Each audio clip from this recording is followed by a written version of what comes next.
Thought for the day. You don't owe perfection to anyone. Welcome to 7 Minutes for Yourself.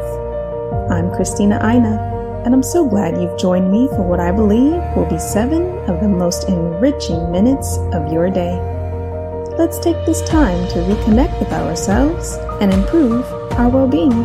In today's episode of 7 Minutes for Yourself, we are reminded of the benefits of making self-care a daily habit. Have a listen. Number 1, reflect on your self-care practice. How do you take care of yourself? This can be a great self-care practice on its own, so take some time, take a piece of paper and a pen, and maybe brew some tea for yourself and reflect. Some questions you can use are, what do you do to take care of yourself? What makes you feel amazing? How often do you take breaks? How often do you have alone time? Do you have at least one moment in your day where you can fully rest? And what can you do to lift yourself up? Number 2, disconnect and have a screenless day. Of course, this doesn't have to be an entire day. If you don't have time, it can also be an evening or an afternoon, for example. But the point is to disconnect from screens and technology for a little while to get back in touch with yourself more, because our screens tend to distract us from what's really going on. And so it's nice to take some time for yourself and reflect what it is you actually truly need. When you're having your screenless day or your screenless part of your day, then you might get a little bored, and this gives room for a lot of the fun self-care activities that I'm also going to share in this list, so you can also do them on your screenless day. For example, number 3, eat a simple, healthy meal. Sometimes it can be so nice to go to the market or the food shop and get some groceries and cook something nice and simple and yummy and healthy for yourself just because. So it can be something like a salad or a wrap with veggies or a nice Indian curry, whatever you find tasty. And taking the time to properly cook something healthy for yourself is a great act of self-care, because it shows that you're willing to invest in your health, and also that you find having something yummy to eat for yourself is worth putting that time and effort into. Or number 4, practice a hobby. Often when we think about self-care, we think about very chill, laid-back activities, but it can also be something very active that gets your juices flowing and gets you excited. And practicing a hobby can boost your energy, creativity, positivity, and it can be such a nice activity to do by yourself or with someone else if it's a hobby that you can do with others. Just make sure that it is something that you actually enjoy doing, not because you have to, but because you just really like it. Number 5, see a friend. We are not all introverts, and some people really need to be around people and hang out with a friend to feel recharged. And even for me, I'm an introvert, but I still so enjoy hanging out with a friend or going somewhere with them. And if it's not possible to meet up, see if you can call or video chat. Having some real human connection one-on-one can be so valuable for taking proper care of your mental health.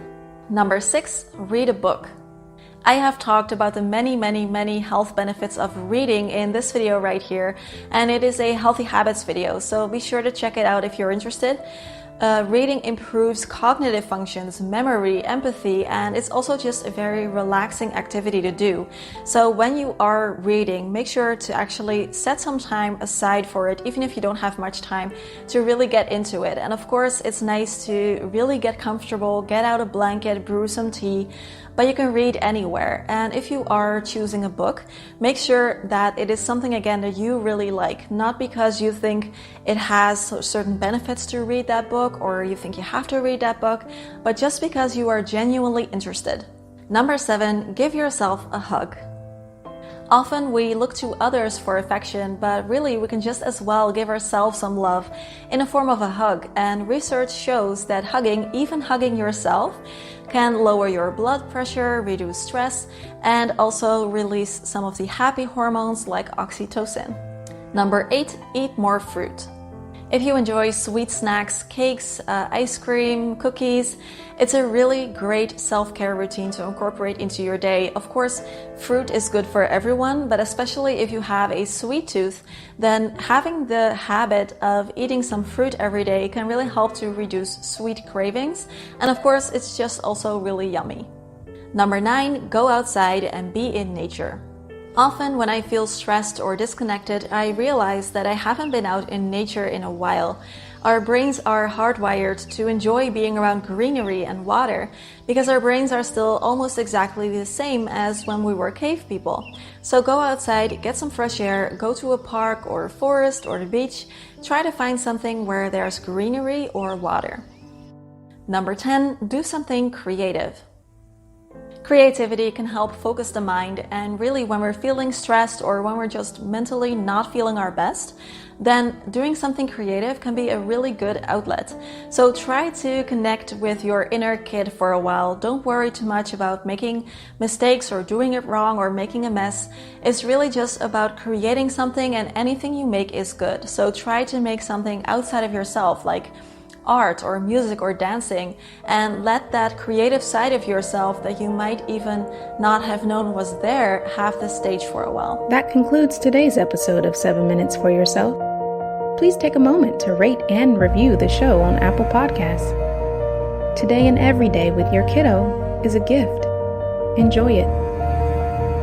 Thanks for tuning in.